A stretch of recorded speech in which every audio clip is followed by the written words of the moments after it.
moto ụgbọala ndị uwe ojii nakwa ndị ọzọ na-esi ebe a apụ.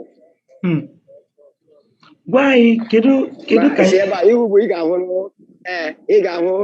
ga-ahụ ndị ọrụ nchekwa ugbu a ka ha na-abata ebe ugbu a bezie bịa wepụga onye nke ahụ bụ onye isi ndị ụlọ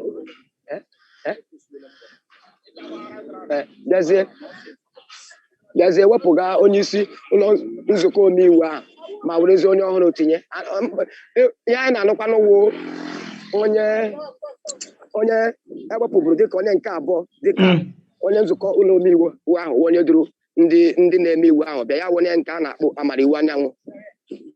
Ọ bụrụ na ị ga-echeta abalị ole gara aga mmadụ 18 na-eme iwu na steeti Imo tinyere aka n'akwụkwọ sị na ha ewepụla osote onye isi ụlọ nzukọ omeiwu onye nke a na-akpọ Amara Iwu Anyanwụ, mana akụkọ kwuru na ya nwawo Amara Iwu Anyanwụ sị na ewepụghị ya na agaghị ekwe. Ya eruzie n'ụtụtụ a ya kpọrọ ndị omeiwu ndị mmadụ ole na ole na-akwado ya, ndị dịka onye nke ọhụrụ ugbu a wụ Kennedy Ibe, onye nke ọzọkwa a na-akpọ onye ma echi ya bụ ihe eji mara ya Michael Cran, onye nke ọzọ wụ onye nke na-elote anya ndị Njaba na mkpụrụ mmadụ ole na ole gazie bịa wepụta. Mana ihe na-agbagoju anyị anya wụ na mmadụ 4 ka ọwa atụ na ndị so banye aka n'akwụkwọ si na onye nke abụọ ahụ awụzi ihu na-ewepụla ya so bịa n'ụtụtụ a bịa wepụga Paul Emeziem dịka onye isi nzukọ omeiwu a. Ihe ọzọ na-agbagojukwa anyị anya wụ onye nke etiziri ugbu a dịka onye isi nzukọ ụlọ ọrụ omeiwu a wụkwa onye so banye aka n'akwụkwọ na Amara Iwu Anyanwụ awụzi ihu ma onye nke abụọ n'ụlọ nzukọ omeiwu a na-ajụzisi ele ihe wụ nke a ya wụ nke nwa Igbo na-akpọ to probate and reprobate. Anyị na-aghọtazi ihe nke wụ nke a, mana ozi m na-anụ ugbu a sị onye nke wụ onye isi ụlọ ọrụ omeiwu a mgbe ọ nụ kepụkepụ a na ha ababatala ebe a bịa iwepụ ya na eburu ụgbọala ya n'ike bata ebe a, mana ndị ọrụ nchekwa juru ebe a ekweghị ya ka ọ baa. Mana akụkọ m na-enwetabeghị ike ịkọwakwa ọfụma ugbu a na-akọwa na mgbe ọ chọrọ ịbanye ebe ahụ n'ike na ndị ọrụ nchekwa bịaziri bịa were mmiri ose wee gbaa ya n'anya. Enweghị m ike ịkwọtacha nga, mana ọ wụ ihe a gwara m mere ebe a, mana aga m emekwa ka m mata, mana ha gazie bịa wepụga ya n'ike. Mana otu onye so na onye na-eme iwu na steeti Imo mmiri ya kwuga n'ekwentị tupu ebido ihe onyonyo a na-agwa m na iwu jidere ndị nzukọ omeiwu a na-akọwa na ọ bụ naanị mmadụ 2 ndị nwere ikikere ịkpọ ka enwe nzukọ ya wụ nke nwa Igbo na-akpọ sekshọn, na mmadụ 2 ahụ bụ onye isi omeiwu steeti Imo ya wụ nke a na-akpọ spika nakwa osote ya. Mana dịka ewepụla onye osote ya na onye nwere ikikere na iwu na-achị obodo Naijiria nakwa iwu na-achị ụlọ nzukọ omeiwu ya wụ nke nwa Igbo na-akpọ the Hasu sizi na ọ wụ naanị Paul Emeziem wụ onye nwere ikikere. Onye ka Paul Emeziem bụ n'ime ihe niile? Paul Emeziem bụ na onye kewu onye isi ụlọ ọrụ omeiwu ya nke nwa Igbo na-akpọ spika nke a sị ewepụrụ ugbu a. Ị na-aghọta akụkọ m na-akọ? Maka ibu ụzọ wee kpọọ Amara Iwu Anyanwụ. Amara Iwu Anyanwụ bụ onye osote Paul Emeziem nke ewepụrụ n'izu ụka gara aga dịka onye osote ya. Amara Iwu Anyanwụ onye na-anọchite anya ndị Nwangele bụ onye osote ya nke nwa oyibo na-akpọ deputy spika ewepụrụ n'izu ụka gara aga ya wụ na Tuesday izu ụka gara aga ewepụrụ ya. Mana kemgbe ekwewepụ ya ọgbaghara adị mmadụ 18 ndị banyere aka n'akwụkwọ a wepụ ya. Onye isi nzukọ omeiwu ahụ ụkwanụ Paul Emeziem. Mana n'ụtụtụ a ka m kọwara nke ịghọta ọfụma, n'ụtụtụ a ndị omeiwu mmadụ ole na ole onye isi ha du ha bịa wa Amara Iwu Anyanwụ onye ka ha wepụrụ dịka onye nke abụọ abịa n'ụlọ nzukọ omeiwu a wee wepụzie Paul Emeziem onye nwe onye isi ha ma mezie Kennedy Ibe onye na-anọchite anya ndị Obowo dịka onye isi ọhụrụ ụlọ nzukọ omeiwu ya nwoke nwa oyibo na-akpọ Speaker Imo State House of Assembly ya nwawa ihe ejije ya bụrụ nwa oyibo ya kpọ drama ya nwawa ihe ejije na-eme na ụlọ nzukọ omeiwu na steeti Imo n'ụtụtụ a ihe a na-akọwarụ ihe niile ha mere ya akarịghị mkpụrụ oge 15 ihe ndị a ha emecha ya banye n'ụgbọala ha wee mapụ onwe ka ị ga-esi wee nweta n'ụtụtụ a na ndị niile na-eme iwu na steeti Imo na aka na-achị steeti Imo kwesịrị inwe ọgbakọ mana ka a na-echezi ka wee nwe ọgbakọ a kepụ adapụtazi ebe niile na enwere onye isi ọhụrụ ihe na-eme ugbu a ị nwere ike irute ebe ahụ amanụghị m ma ndị ọhụrụ abanyerelanụ ma ha nọ ebe ahụ ka anyị na-eme ihe onyonyo a na-elepụta ebe anyị unu ga-abanwu n'ime chere ndị ọrụ nchekwa agbachie n'ebe a ndị ọrụ nchekwa agbachie n'ebe a enwekwara ahụ onye na-eme iwu nụ nga ahụ ugbu a onye m na-akọwara gị sị ihe niile a mere na ihe ejije a niile mere na-akarịhụ mkpụrụ oge 15 onye ọbụla lasa karị mkpụrụ oge onye anyị mara na neta na-eche ma ọkweta na-eche emekarị mgbe ọla ha chọrọ ịrụ ọdụrụ ọjọọ a ọ ga-adị mma ihe m ji ajụrụ ihe nka ji ajụ bụ na ọ ga-adị mma ọ bụgo na ị nwetaghị ha n'ụlọ omeiwu ahụ n'ogige ahụ ọ ga-adị mma ma ị kpọọ ha n'ekwentị ama m ịghọta ka ị mara nke bụ nke ị ga-akpọ onye ewepụrụ ewepụ kpọọ onye etinyere etinye nụtacha n'ọnụ ha ncha ma wetara anyị na BBC News Igbo ka ndị na-eso anyị wee ghọtacha ihe niile ihe na-eme ọfụma mana anyị aghọtago ka ị kọrọ anyị ịnụgo mana ọ ga-adị mma ịnụ n'ọnụ ha kpọmkwem ịma na ọ dịrị ka aga m eme ya ozugbo nsogbu adịghị onye a ma iji wee bụrụ ezigbo onye nta akụkọ nsogbu ihe gbasara ime iwu dịzi na steeti Imo ugbu a maka na ekwele m mana otu onye na-akwado Paul Emeziem ekwuola ugbu a maka na akpọla m Paul Emeziem n'ekwentị ugboro 4 tupu anyị emewe ihe onyonyo ọzọ ahụ m ma akpọ onye ka etinyekwere na-etinye ugbu a a na-akpọ Kennedy Ibe ugboro 3 ọwụsa m n'ekwentị ma abazie bịa akpọ otu onye bụ sokwebụrụ na-achọghị ikpe ahụ esobebụrụ onye na-achị achị n'ụlọ nzukọ omeiwu a ya gwa m n'ekwentị na ihe dị etu ahụ enwe ike ime maka na iwu na-achị Naijiria nakwa iwu na-achị ụlọ nzukọ omeiwu a akwadoghị ọgbakọ ọbụla na-awụghị onye nwe onye isi kwadoro ọ ya nwawo ọnọdụ ugbu a daalụ rinne biko ka na-eso akụkọ ahụ na-ewetara anyị ka o si aga kedu ka obodo dị n'ụtụtụ anọ nwaanyị ọma kebe eziokwu Owerri adịcha tonosi adị mana nke bụ eziokwu Owerri dịtụ mma n'ụtụtụ a ọ bụrụ na ị were ihe mere izu ụka Mọnde gara aga na nke taa were lee anya maka na elele m anya n'ụtụtụ a ọwụghị ụlọ ọba ego niile na-arụ ọrụ n'ụtụtụ a mana ahụla m Access Bank Zenith Bank First Bank ndị ke na-arụ ọrụ n'ụtụtụ a ọwụ iji gosi gị na ndụ ọhụrụ na ndụ ejikwa mara Owerri ụbọchị Mọnde abịachiwere na ntị mana nke bụ eziokwu ụmụaka na-aga akwụkwọ anaghị aga ndị nne na ndị nna anaghị ekwe akpọ ụmụ ha aga akwụkwọ ụbọchị Mọnde ihe dịka gọọmenti kọleji emepe n'ụtụtụ a ihe dịka nke a na-akpọ Imo Girls emepekwa ha emepe n'ụtụtụ a enwekwara ụlọ akwụkwọ ọzọ na-ekwo ekwo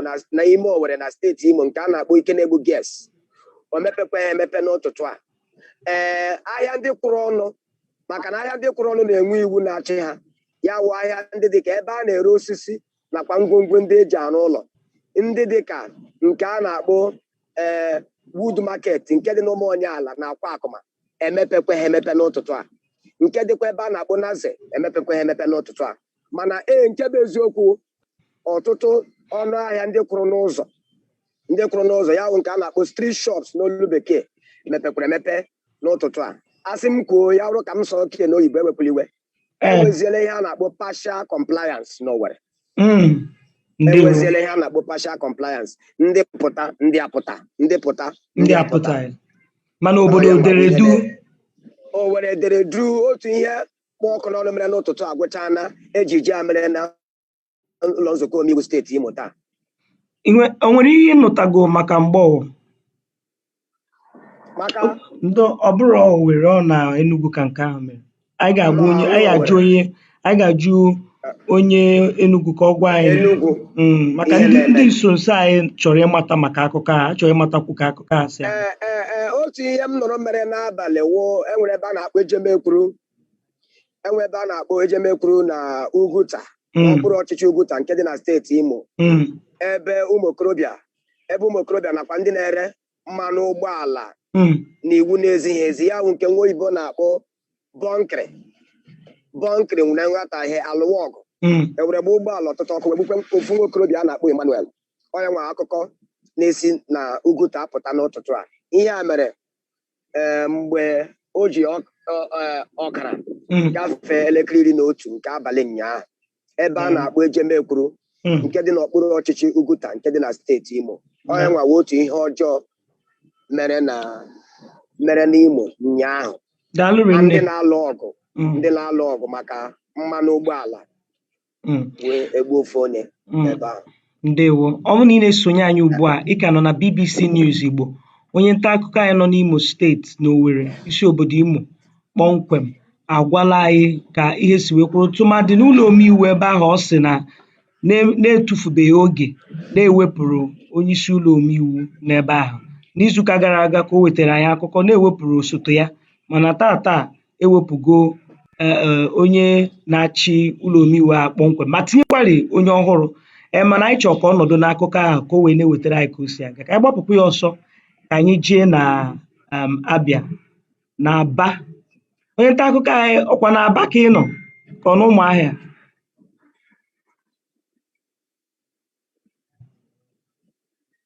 Onye nta akụkọ anyị na Aba ngwa gwa anyị.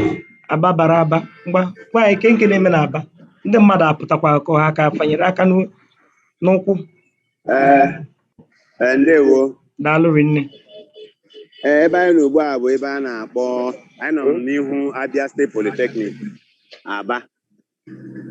Tupu m bịa ebe a, anọbụ m ebe a na-akpọ Brass Junction bụ ebe okporo ụzọ si Aba Owerri Road gawa Fox Road ruo mpaghara Ariaria.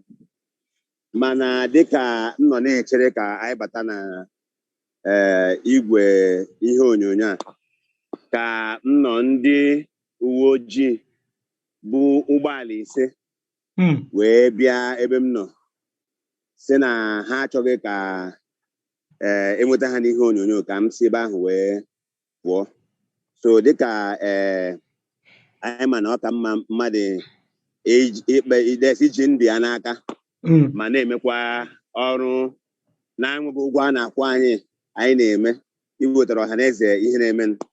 So m were nwayọọ sị ka m shift ruo n'ihu Abia Polytechnic. So ebe m n'ugbu a na ihu Abia Polytechnic Aba bụ ebe ụmụ akwụkwọ nke Abia Polytechnic na-abịaghị akwụkwọ.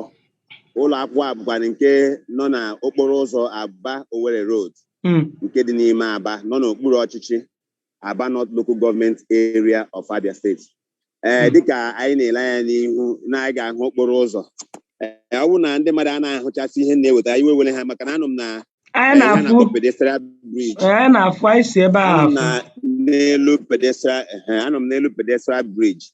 So ọ ga-emecha na-enweta ihe ọgbachi uhie ntakịrị, mana ụzọ a bụ ụzọ nke anyị na-ahụ ugbu a bụ nke na-ekwo ekwo n'ụbọchị Mọnde na ụbọchị ndị ọzọ niile, n'ihi na ọ bụ ụzọ a bụ ụzọ moto ndị niile si Aba na-aga mpaghara ala Naịjirịa dị iche iche na-eyuzu.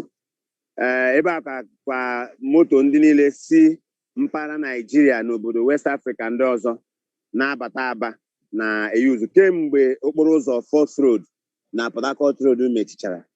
Ụzọ a bụ nke dịtụ mma, bụ nke ndị moto niile na-eyi. So dịka anyị na-ahụ ndị keke na ndị ọkwọ ụgbọala dị iche iche ka ha na-agbafe.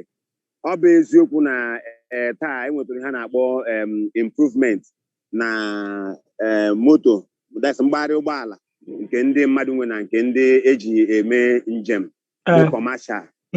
Mana ọ dịchaghị ka ọ na-adị na mbụ n'ihi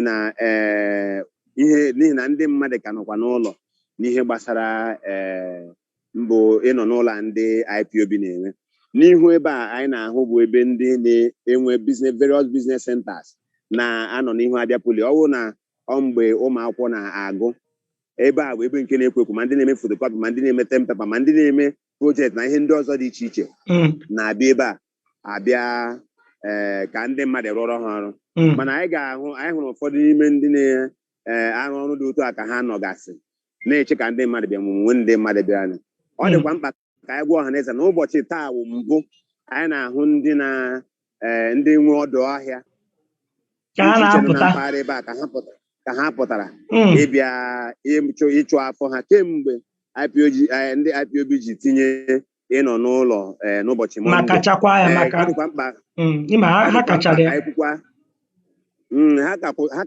ha ka nọ na nkwụcha maka na enweghị onye ma ka ihe ga-eme na tịnkọm so onye ọbụla nọkwa n'ụjọ, mana ọ dị mkpa ka anyị kwuo na taa wụ mbụ anyị kemgbe anyị ji mewe ihe onyonyo a ndị mmadụ na-apụta especially na ihe gbara n'akụkụ Abia Polytechnic n'akụkụ Aba ebe ndị ọzọ dị iche iche ịpụta imepụta ụlọ ahịhịa. Mana ụfọdụ ụlọ oriri na nkwari ma ndị fast food and all the rest of them, ụfọdụ n'ime ha emepekwaghị n'ihi na ha amachaghị ka ụbọchị taa ga-esi dị. Ndị ụlọ akụ n'otu aka anyị lee anya n'ihu ebe anyị ga-ahụ ihe dịka Omosaidi Guaranty Trust Bank na ndị ọzọ nọcha n'ebe a, Keystone Bank na ndị ọzọ ha emepekwaghị emepe. Ndị a bụ ndị nke mechiri emechi. Ọ dịkwa mkpa ka anyị rụtụkwa aka na kemgbe ndị IPOB ji ese ka ndị ụlọ akụ wetuo ọkọlọtọ Naijiria bụ nke nọ na ebe ha na-arụ ọrụ, rukwe taa enwebeghị ebe ọkọlọtọ a dị. So ọkwa ka ọnọdụ si wee dị. Mana anyị nyụọ anya n'ime Abia Polytechnic ebe a m nọ ka m na-ahụpụretụ ọkọlọtọ Naijiria n'ime ebe ahụ. Mana ewu maka ihe gbasara ụlọ akụ na ndị ọzọ onweghị ihe dị otu ahụ dị. Ọka ọnọdụ taa si wee dị. Ndewo. Kedu maka ndị na-eme njem? Ị gara n'ọdọ ebe a na-eme njem nke bekee kpọrọ park? Nke eziokwu na aga m na Aba Main Park nke nọ n'akụkụ Milverton wee nyụpụta na ndị na-eme njem especially ndị na-aga Owerri na ụfọdụ ndị na-aga Aba pụtara. Nke eziokwu na ha enweghị ndị pasenja ole ma ole bụ ndị anyị hụtara gara ịba n'ime ụgbọala ndị dị otu ahụ. Ndị nke na-agawa Lagos na Abuja anụ m na ha ji abalị wee looducha pụazie maka na ụbọchị taa ndị mmadụ onye ọbụla bupụtara moto ya sị ọ na-aga Abuja ma ọ Lagos from Aba n'ụbọchị taa dị m sure na onye ahụ na-echere enwe ya echiche ọma maka na onwe ndị ọ ga-ebute. Nke a bụ nke bụ eziokwu.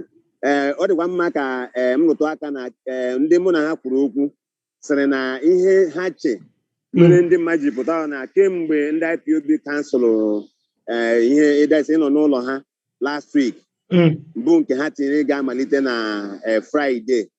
Ịma na ọtụtụ ndị ji ike baa ime ahịa wee zụọ azụghị azụ. Ụfọdụ mefuru ego dị iche iche bido na Tọzdee ahụ wee ruo Sọnde ụnyaahụ. So onwe ndị nwere mkpa ego so mekwa na ụfọdụ ha n'ime ha jisi ka ha pụta n'ụbọchị taa n'ihi na kemgbe eji mekwe ihe ịnọ n'ụlọ nwebụ onye a ga-asị na ọ bụ onye ndị otu IPOB ma ọ bụ ndị nchekwa nyere nsogbu. So n'ọwa ya ma ihe mere na ụfọdụ ime ha ji pụta n'ụbọchị taa na kemgbe eji si na-akagbuola bụ ịnọ n'ụlọ nke ha tinyere otu izu ụka kemgbe ejizi kansụl ya since last week ahụ anyị na-enwe ihe mgbanwe na ndị mmadụ na-apụta n'ụzọ. Otu anya na-ahụ ụgbọala ma ọ bụ keke na-aba n'ụbọchị taa ya hụtụbeghị ya mbụ. Nke ahụ mbụ na mbụ anyị na-ahụ ọnụọgụgụ ụgbọala dị otu a na-apụta. Ndewo. N'ikpeazụ ka anyị jụọ gị maka ndị nchekwa. Ka nchekwa si wee dị na Ụmụahịa kịta a na-anụ kepụ maka mpụ na nrụrụ aka n'ikem n'Aba ka m nọ anọ m Ụmụahịa so n'Aba eweliwe onye Ụmụahịa nọkwa n'akụkụ na-eche ka anyị bịakwute ya mana n'Aba oke dịka m gwara gị na mbụ mgbe anyị na-amalite ihe onyonyo a agwara m gị sị na ebe m nọ ndị nchekwa bụ ndị si ka m si ebe ahụ pụọ maka na kemgbe ụtụtụ m na ebe ahụ nwebeghị ndị rutere ruo ka o ji ọkara gafee elekere 10 ka ha bịarutere ebe ahụ wee jụọ m ihe m na ebe ahụ mee wee kọwachara ha sị ka m si ebe ahụ pụọ. Taa wụkwa mbụ anyị na-ahụ ndị nchekwa ivu moto 5 ịbịa nọdụ na Brass Junction nke emetụbeghị mbụ, so ama m nwere kepụ ha nụrụ tupu ha abịa. Ofu onye mụ na ya ma ọfụma mụ na ya kwuru sị na ha mere ihe ndị ha na-akpọ show of force, ya ha gbarịrị obodo gbarịcha obodo bifo ha erutezi ebe ahụ. So enwere ike ọwụ na ha nwere kepụ ha nụrụ mere ha ji vụrụ ụgbọala 5 dọsa na ụzọ Brass a bụkwa nke gbadara arịarịa. Ị na-aga arịarịa onwe ebe a na-akpọ otu ebe bifo ga-eru arịarịa, m cheta aha ya bifo mapụ m ga-emepụ ọhaneze mara bụ ebe ndị IPOB nọ ọfụma. So amaghị m onwere otu ha si nụ kepụ na o nwere ihe ga-eme mere ha ji nọrọ otu a. Ebe ndị ọzọ dị iche iche mgbe anyị ga-ahụgasịrị otu ma ọ bụ ọzọ bụ ndị nchekwa ebe ha nọcha n'akụkụ, mana ọ dịkwa mma ka anyị kwuo na ọbụnadị dịka anyị na-ahụgasị n'ụbọchị ndị ọzọ dị iche iche bụ ebe a na-ahụ ndị ọrụ ndị polisi bụ ndị nke na-enye aka ịhụ na okporo ụzọ gara nke ọma, ndị nke a na-akpọ trafik warden. Ebe niile nke anyị gagharịrị onwe ebe ahụrụ ndị dị otu a nọ na ọrụ. Ndị nke polisi na-eme ha nọgidekwa ha akwụsị ndị mmadụ ma ndị na-ana aka azụ ma ndị na-enyocha ịma ma o nwere ihe ọjọọ onye ahụ bụ maọbụ ndị ọjọọ nọ na ụgbọala ahụ maọbụ na keke. Ebe anyị ma ha na-anọ onwe ebe ndị anyị hụrụ ndị dị otu a ọ bụ ole ma ole bụ ndị nke anyị hụrụ ma wee ruo na ndị nke abụ ụgbọala 5 bịa na Brass Junction wee sisi m ka m si ebe ahụ pụọ. O nwebeghị ihe ọzọ anyị hụrụ. Ndewo. Daalụ rinne. Onye nta akụkọ anyị nọ Aba na-ewetara anyị ka ihe sikwuru ebe a. Taa bụ ụbọchị Mọnde ka anyị gbapụkwa ya ọsọ gaa n'Ụmụahịa. Onye nta akụkọ anyị nọ n'Ụmụahịa, gwa anyị, gosi anyị ihe na-afụ. Kedu ka obodo Ụmụahịa dị ugbu a? Igbo ekelela m unu. Anọ m n'isi obodo Abia steeti a na-akpọ Ụmụahịa. Anọ m na Aba Road, ebe post office na Ụmụahịa North Local Government Area.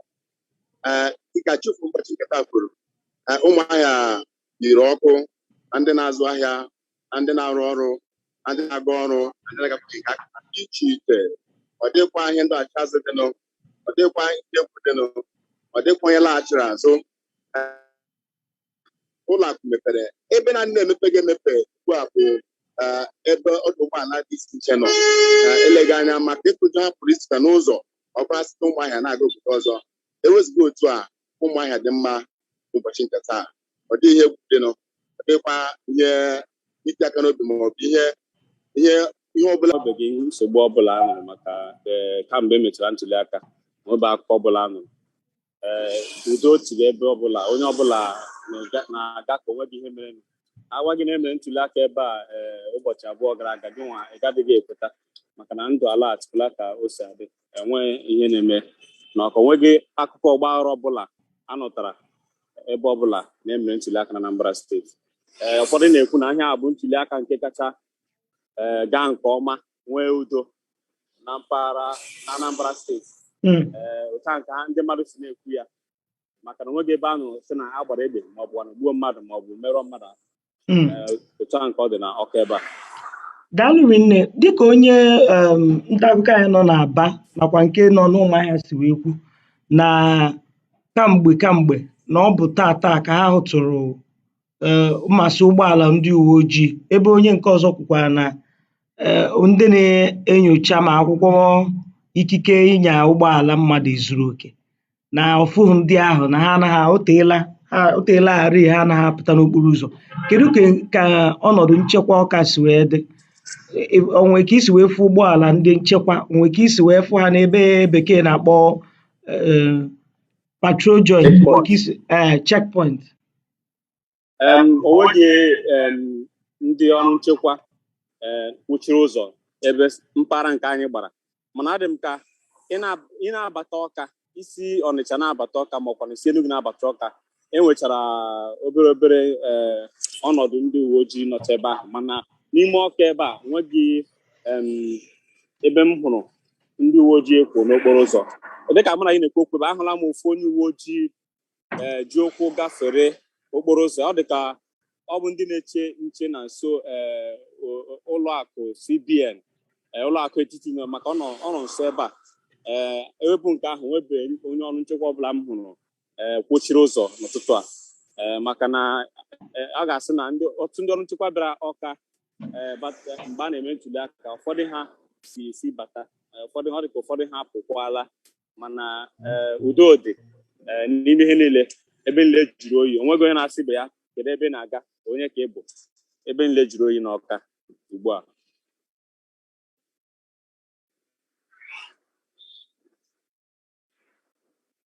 anaghị ekpeta ọdachi, mana anyị chọrọ ka ntị gị tọọ atọ n'ala ka ị wee mara ka ndị mmadụ ndị ihi ala. Ọ ga-amasịkwa ya ma ọ bụrụ na ị gaa ihe ala ka ị mara ka ha si akwado ịtụgharị ntụliaka, ime ntụliaka, maka na coalition officer kwuru na emeghị ntụliaka ebe a. Ọ ga-adịkwa mma ma ọ bụrụ na anyị mata ka ha si akwado ime ya bụ ntụliaka. Ịnụla? Ngwanụ, daalụ rinne. Ka anyị pịachikọta ihe ngosi a tupu anyị aga n'Enugu. Onye nta akụkọ anyị n'Enugu, ewe n'iwe, ọ dị mkpa rinne ka na anyị pịachikọta anyị hazigharịa ihe ngosi anọ a ka ọ ghara ịgbabiri ma ya amaghị ama. O nwere ihe anyị chọpụtagasịrị anyị chọrọ ịkpagasị aka tupu anyị alaghachite weruzie Enugu.